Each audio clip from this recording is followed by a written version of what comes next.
my sexy Dexter fans, and welcome to my very first review of Season 8, Episode 1, A Beautiful Day. So, spoiler alert, before I dive into this, I am going to bear all, as always, and for those of you who are new to my reviews, my name is Emily Sophia, and I am all up on this business. So, let us dive in. I thought that I would wear my Slice of Life shirt for tonight's occasion, but we actually didn't even see the Slice of Life tonight, so that was a bummer. But I'll tell you what was not a bummer, and that was this episode, okay? I see now, in hindsight, that pretty much everything that we saw in the Dexter Season 8 trailer, the original one that they released, that was like almost exclusively the first episode, which is pretty crazy to me. Like maybe the first two almost, and yet they filled in all those crevices and there were just enough spaces left to make this such a fascinating and thrilling ride for me. Like, I'm in such a weird place right now, okay? For one thing, I didn't eat any dinner tonight. I ate a platter of red velvet cupcakes, which I think that's like my new Dexter tradition. I mean, it's kind of late to start a new ritual, I suppose, being that we're in the last season. But yeah, I made red velvet cupcakes in honor of the Dexter Season 7 finale, so I did it for the premiere this time. I'll probably do it again for the finale. And then maybe I'll just make them every time and make another Dexter vlog after that so we can all just, you know, cry and snack together on a spiritual level, since I can't really, you know. There's not much I can do unless you all give me your addresses, which, you know, can't promise that good things would happen. No, I'm just teasing. But anyway, and just so you guys know, I've started a new partnership with a very cool website called flowdiscuss.com, and so I would love for you guys to go check out the site. There's a link in the description where you can go and talk on some forums about Dexter stuff, and it's set up in a very cool way such that people who don't want spoilers about certain seasons and episodes and things, like it's laid out so that you can have your own personalized experience of how to communicate with other fans about Dexter. So go check it out, you know, just like drop a little line there and that would be absolutely fantastic. So just check it out. There's a link below. So let's actually talk about the episode. Yeah.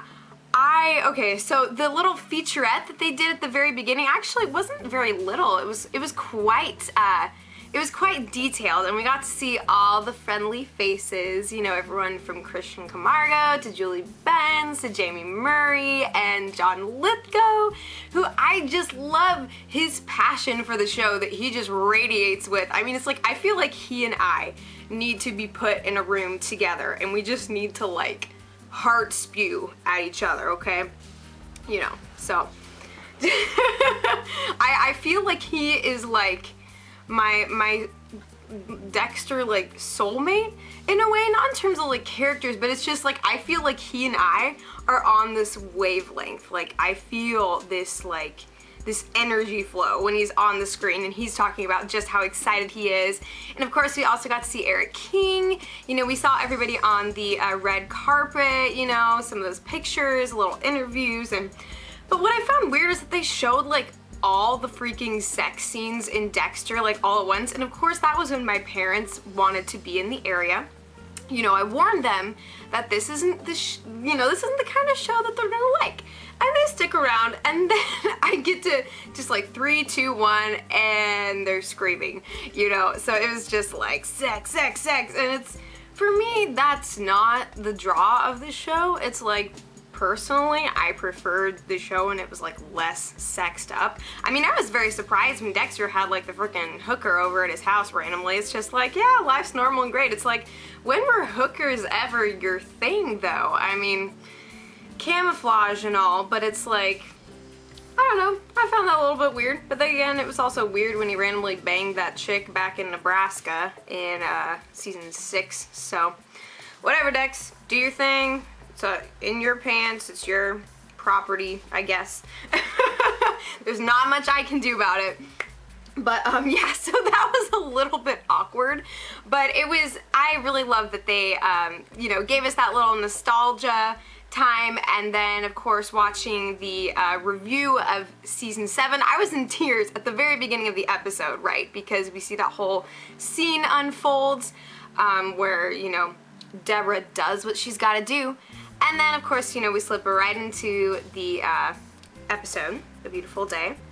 And I love that it started off with It's a Wonderful World. That was the song, right? You know, so we see like Dexter's kind of jiving, doing his thing, and everything's gone back to normal except one little thing. And you know, so we kind of see that start to unfold at the site of the memorial bench dedication for LaGuerta, and everyone's kind of discussing, you know, how it's like, oh, is this even good enough? And we see Batista's been hit pretty hard. And I sensed a lot of foreshadowing about Batista's role in the upcoming season in this episode. Like, just his emotional involvement when he was like going through all of LaGuerta's stuff, and you know, he like rips up the LaGuerta was like tracking Dexter and Debra's phone lines, and he rips it up and he puts it away, but it's like, it's not like he burned it, you know, it's still there. And after he tries to gift Dexter with this little piece of LaGuerta, and Dexter kind of loses it on him, and Batista is taken aback. I mean, Dexter and him have been freaking bros, and I was just so devastated in that moment. Like, I was just ready to keel over, and I was like slouching over my couch, like on my pillow, just like, no, Batista, stop. And that for me was a big moment of foreshadowing, okay? Like, I honestly feel like Batista's gonna find out. I don't know what it is, but I could just sense that, you know, the way that he just kind of shrivels up and recoils from Dexter, and he's like, well, I hope you find it in your heart to forgive her. And we see such a volatile Dexter in this episode, and I'll get back to that because there is much to say in that vein of thought. So going back to that first scene, you know, and we see that Harrison, he's up and talking and rocking around, and apparently Dexter can't leave him for like 10 seconds without something breaking or him breaking out of something. I'm sensing a little bit of a Carl Grimes from The Walking Dead and Harrison. So, you know, they make good friends just running off together and giving everyone the scare of their lives. But yeah, so at the memorial site, you know, everybody's kind of talking and they're sort of reestablishing the characters for us and bringing everybody back in. You know, we're getting in the game, and everybody starts talking about Deb, and clearly Dexter knows that she is in a bad place, but nobody else really knows what's up with her, and it's all kind of secret, you know. Masuka's like, yeah, she took LaGuerta's death pretty hard, but like, let's all hang out. And Dexter keeps trying to pretend that he knows where she is, and I think that on some level he wants that to be true, and he feels like if he can maintain the facade, then it's gonna be okay. But it's not okay, you know. That is the one stitch undone that is about to just, you know, rent open the seams that he has been, you know, very busily sewing up since LaGuerta dropped. And yeah, so that was a really cool scene, and we got to see, you know, all the characters back. A lot of good Masuka moments as well. Just, I love the shirt he was wearing too in the beginning. And of course Dexter has like the freaking pink shirt of doom again. I want more, you know, it's Dexter, he can make just about anything masculine, but it's the pink shirt. It's, you know, at least Debra wasn't wearing the stripes again. You know, I was saying that like if Dexter and Debra last season, from their wardrobe choices, if they made like a freaking rock band, they would be the pink stripes, okay? Just saying. White stripes, better look out, okay? But yeah, and so then we really get into the thick of it, and the Dexter and Debra dynamic in this episode was hysterically, emotionally just like, no, no, no, no. I literally lost feeling in my feet during the whole scene where, you know, Dexter finds where Debra's been hosting up with this guy that she's been with, you know, supposed to be tracking him, blah, blah, blah. And just the way that he is so enormously shaken and devastated by the ways in which she's pushed him away. And you know, I just, oh my God, melted. It was, I could just feel my body shutting down in resistance to this pain. Like, I just sat there stunned after the end of the episode and the preview as well, okay? We need to talk about that business too.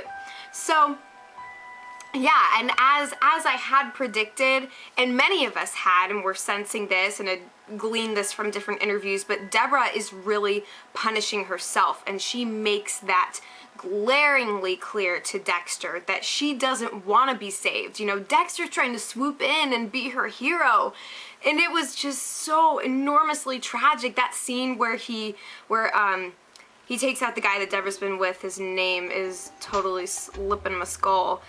But it was just, that was one of the most emotion-based kills that Dexter has ever made. There was such a desperation about it. You know, because we think about the first scene where Dexter re-encounters Debra at the supermarket, and then when the guy comes up to Debra, like, oh, who's this guy? And she's like, just some loser, and Dexter just has to stand there and take it from her.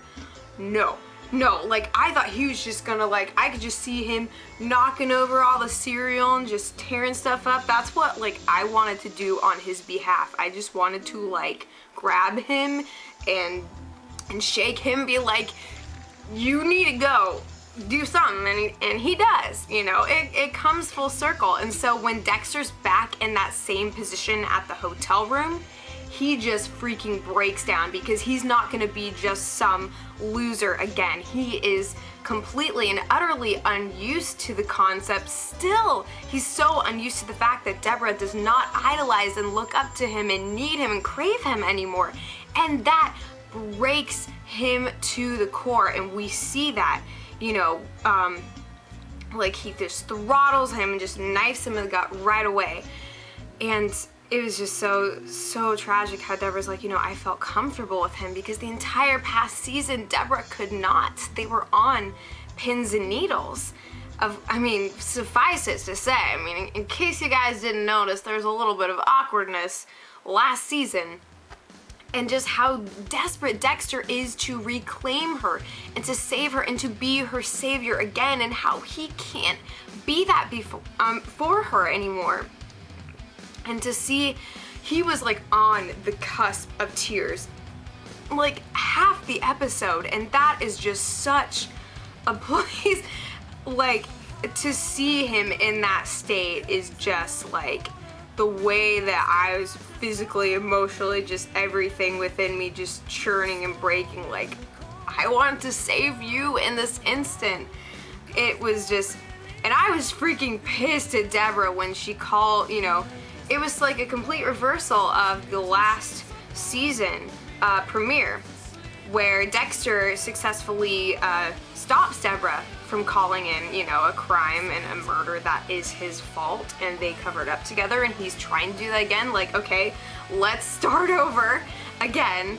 And Debra just calls it in, there's no chance, and he just has to run, and then Harrison's run, and I was just like, God, that is, I mean, the writing there, that was so perfect in the worst and the best way. I mean, just, God, I don't know anything, cannot speak at this moment, but I don't know what I'm going to do with myself till next week, just being left hanging on this edge and seeing just where they are now, and how, you know, Dexter fully confronts the reality that without Debra, he doesn't know how to be human, and that's really evidenced in his serious case of road rage, okay? I just, like, my heart stopped, like, when he started choking on that guy and that little kid's in the back seat. Like, he sees his son, and he immediately just, whoa, and just is absolutely repelled, like, magnetically, just, he has to back down. But there is so much rage in him, and he is so, you know, he's been completely unraveled just in the way that Debra is. And, you know, Dexter's confrontation with Elway, Sean Patrick Flannery's character, I think they had kind of a cool scene together. We kind of get a sense of the sort of character that Elway might be. You know, I like, he's got a nice, very specific vibe. You know, like Sal Price last season, it was like he had the potential to be interesting, but he still wasn't really. And Elway's kind of got my attention. But you know how Elway's talking about how Deb is just in, you know, he wants to get her the big cases, but she's in it for the easy cash. She's trying to do a complete and total 180 in every way, shape, and form, in every possible way that she knows how. Because we've seen her so ambitious and so ready to take anyone and everyone down who is hurting anyone out there. She is gonna get them, and the very worst of them too. And so that to me was extremely tragic and just so telling about where Debra is now, you know. Just so much pain. Like, this was such a good episode in that I felt so immeasurably much. Somebody just cut my tongue out and tried to stick it back in my mouth, and I'm still trying to use it, but it's not working so well. I apologize. So I'm sorry, I'm just kind of zipping all around here. Let me talk about some of the other interesting things that are kind of spread-eagled throughout this episode. So Jamie and Quinn, you know, I knew that was coming personally. And so, you know, of course, just we get the relationship introduction, just, you know, the crazy animal sex, and, you know, of course my parents are still in the area at this point, so they're just like, I think they're convinced now that I just watch porn, so that's interesting. Anyway, my camera's starting to die, so I'm gonna keep rocking and rolling here, but I don't know what I think of them as of yet, you know, but we see that Debra is kind of trying to reach out to Quinn, you know, he's sort of like the one person that she's really like, you know, she's kind of using him for her own, you know, where she's at right now, so, and I know a little spoiler about some, you know, things that are going to transpire in the relationship and how they're going to be kind of connected in a way, so we'll see exactly how that goes, you know, I'm a little bit worried for Jamie right now. But, yeah, so that's that, and, yep, there's just really not much to say other than good luck, you two. I'm not sure where this is gonna go. But it's nice to see, like, Quinn kind of being utilized in some way. You know, there's this whole Quinn, Deb, Dexter, like, everyone's trying to, like, figure the crap out, and there's just all this miscommunication and just madness. And then of course Batista is in a very broken place, you know, now he knows he is back on the force, he knows where he wants to be, and that to me is honestly, I'm really terrified for him, and I really have a big sense that he is going to be the one to piece all this together. You know, Masuka's still bopping around doing his thing. There's a couple, you know, laugh out loud moments that I had, like the whole when Dexter cracks Debra's fucking password. It's just like, my heart just broke, because like he knows her so well. And the picture, of course, like her picture on his phone is the freaking picture of him and Debra from the pilot way back in season 1. So it's just all this nostalgic insanity just there right in front of my face. It's just like, can this ever happen again? Can they ever be okay? Ever? Okay, so now let me get down to business with Vogel, okay?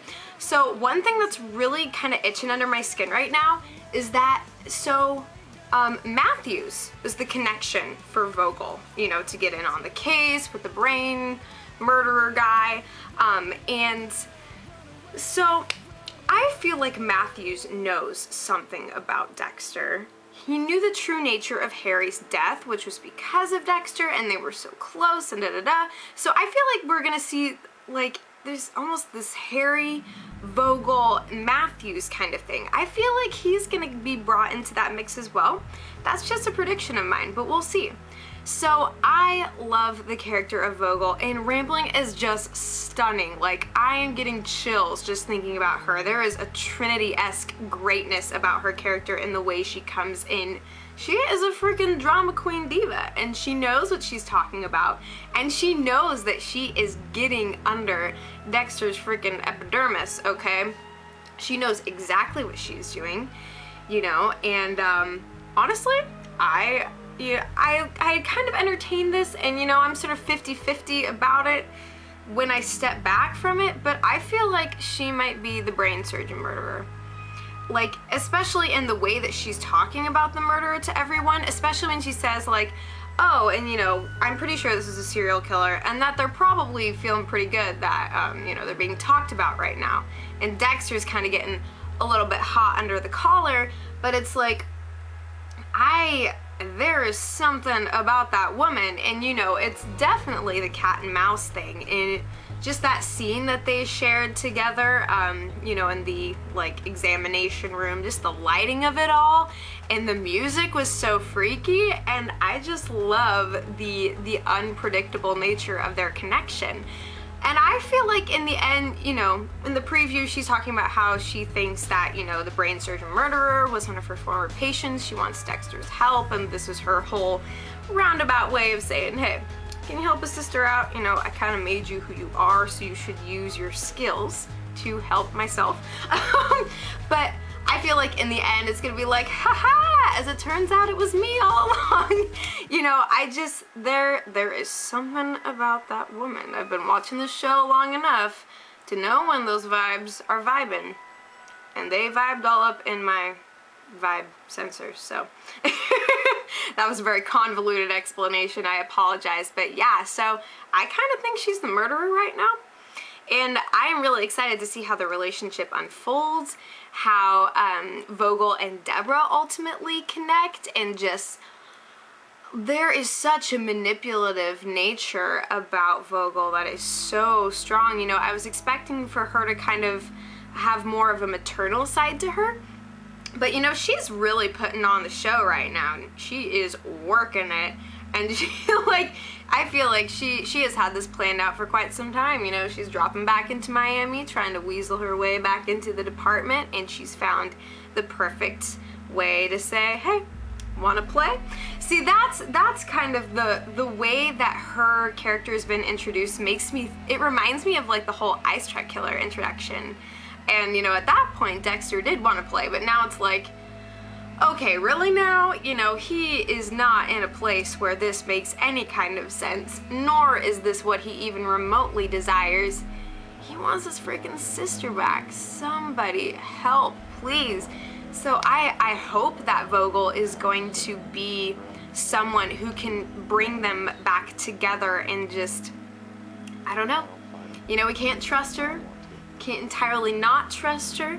She's got her hands in such sensitive information, you know. We're all kind of hung in suspense, like, please don't be the devastation of all things, please.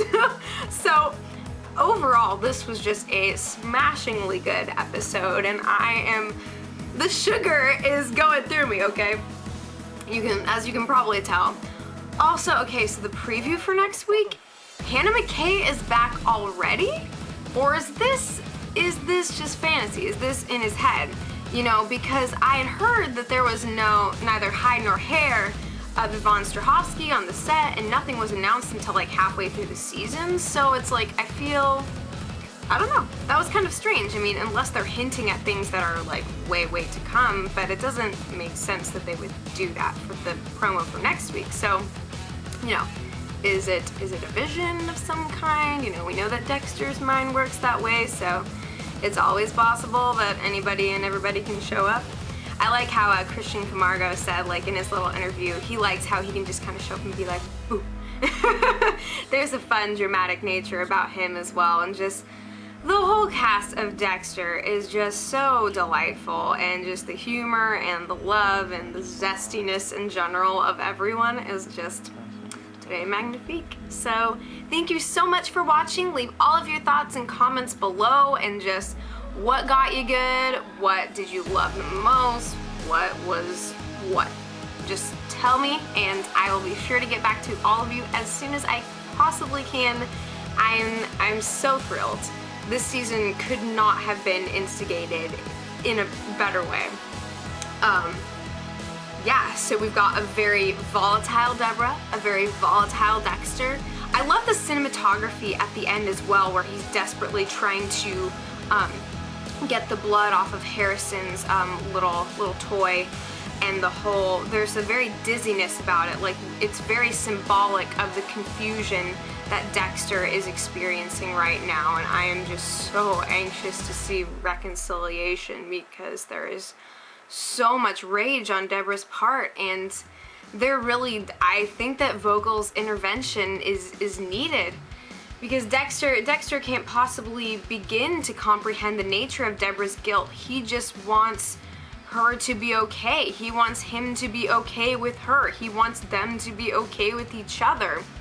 He literally, I was just so moved when he like tried to grab her arm before they left the hotel, you know, and the way that she pushes him away, I was just like, God, it's not to say that things would be sunshine and frosty swirls, you know, going back with Dexter, but yet the fact that she sees him now as an absolute evil is, oh, what is gonna reverse that? What is it gonna take? Gosh, so that's what we have to look forward to. So now I just get to sit here and like roll around on the floor and just die for a while until we figure out what's going on next. But you guys are wonderful and fabulous. Thank you for listening to all this craziness. I'm gonna let you go. So mwah, all of my blessings upon you, and yeah, so take care, y'all, and I'll be back before you know it.